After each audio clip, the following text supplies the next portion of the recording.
Hello everyone, so tonight we're going to make some jam with foraged wild blackberries and some whoopsie strawberries. So I'm just going to go through a quick process on how to wash the foraged blackberries, because obviously there could be creepy crawlies on them. So I've got a big sink of cold water. Just going to put the blackberries in. Basically give them a good soak. I'll put the strawberries in as well to clean them up. Give them a good soak for about 10 minutes. Any creepy crawlies should be off.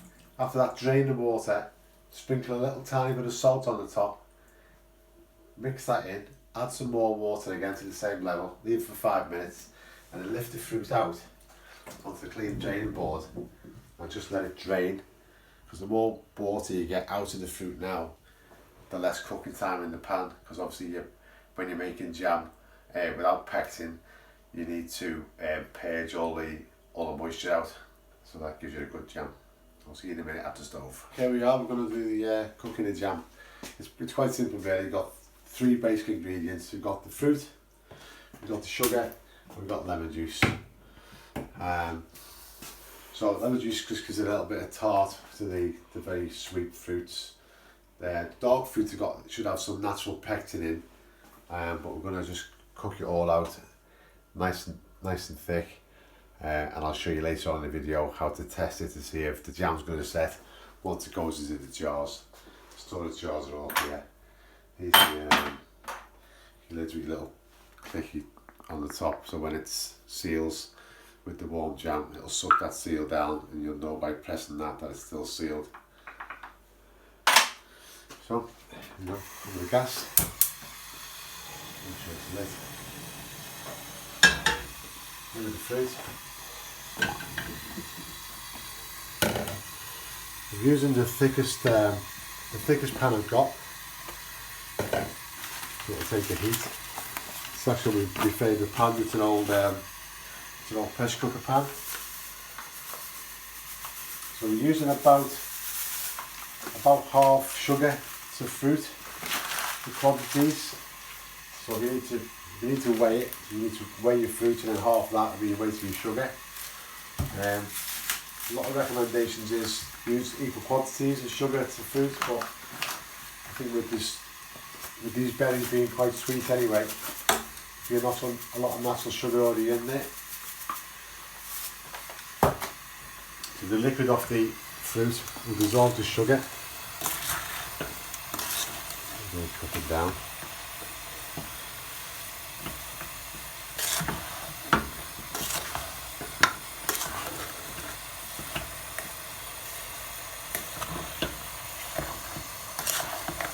Quite a lot more room in there when this fruit starts breaking down a bit with the heat of the pan. The sugar dissolves. If you use too much sugar, your jam can crystallise in the jar, so you'll end up with crystals in there. If you don't use enough, then it might not turn into jam, it might just be like a coulis, so it might not set if you don't use enough sugar. Get some lemon juice in there, just to get it all in. That's about 125-150 mils of lemon juice there to 2.5 kilos. There's 2.5 kilos of fruit in total, and using 1.5 kilos of sugar. And it's already looking lovely. Look at that shine on that. Isn't that beautiful? There's our sugar in. Now it's a lot of sugar, but obviously it's preserved. The sugar is going to drive out all the moisture, and that's why it's going to last for a long time. The rest of our blackberries in. You see that?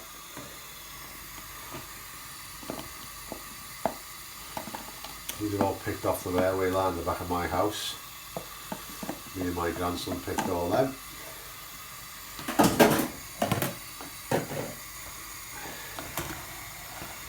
Just let that cook down a bit.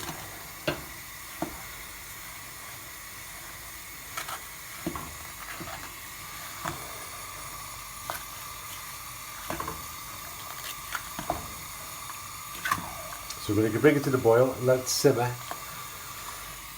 You'll get big bubbles coming into it. And after a while the bubbles will get smaller and smaller, and as the bubbles are getting smaller, that's when you know your jam's starting to get there. I'm going to use the thermometer in the later stages. You want to get it to about 105 degrees. Water boils at 100 degrees, so if you get into 105 degrees and a bit higher, you know that there's not much water left in it because the temperature is higher than water can boil. So we'll come back to that a little bit later on. Have a little look at the pan. We'll come back to that and have a little look later on and show you how it's getting on. Okay guys, had a little bit of a schoolboy error, so we call it.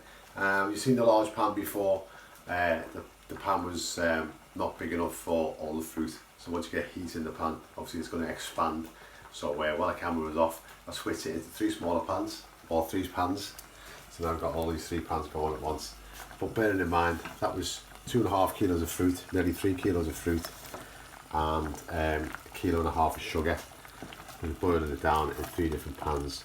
I thought I'd point that out and not just show you the lights and mirrors, because it's quite a health and safety thing, because you haven't got quite a lot of heat in there, and it starts over top and you'll end up with a jam fire on your stove, and that's the last thing you want. So we'll come back to it in about half an hour or so. You can see the pans now, the large bubbles bubbling through. These are lovely classic jam bubbles. We'll get smaller ones later on, and then we'll take its temperature to see if it's okay. Gets to over 105 degrees and it should be setting nicely, and we'll test it. I'll show you how to test it on a cold plate, which I've got in the freezer at the moment, cooling down. So we'll show you that later on. So back about half an hour. Okay, our jam's now at 5 degrees. Just want to show you a couple of little things. When you stir the pan, stand back a little bit, stir it very slowly, because you get drops of jam coming up. Okay, safety is really, really important at this stage, because you can hear it clubbing away. You don't want that hot jam on your skin. I'm going to transfer that back into this big pan. I was doing it in the pan. And I did it with a ladle at a time, because it is really hot. The first burn I ever remember getting cooking was a jam burn when I was about 9 years old, and I made jam tarts, and as soon as the jam tart came out of the oven, silly little Dave stuck his finger in one, and it's a burn you're not going to forget. It's a jam burn. It's a learning curve, isn't it? So there's all that jam there. Don't waste any fruit at the bottom of that pan. See, the pan's not burnt, and that's been on there on a low light for a good hour or so, just ticking away. I've got it to about 105 degrees, so we'll test it again now. Just turn that one off. Right, take the ladle out because the ladle doesn't get too hot. Just watch that jam just splash out your pan.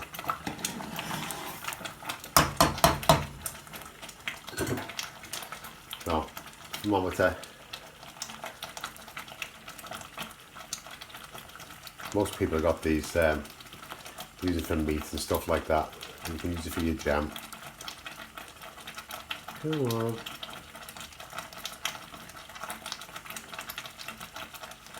$105 degrees. Going to 106 nearly.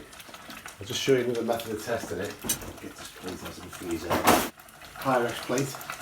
Just look for a heat shock. Do a little run on your plate. Like that. Another way of doing it is you can put dessert spoons in your freezer and just give a little dip in the jam and it should set. If it doesn't run, it's set. Once it's cooled a little bit, you pull your finger through and it sticks to the plate, so you know you've got jam. It tastes lovely. So you can turn the gas off now. I'm going to leave it to sit for about 10 minutes just to calm all them bubbles down. So all of that big plops all over the place. Then I'm going to ladle it into the jug.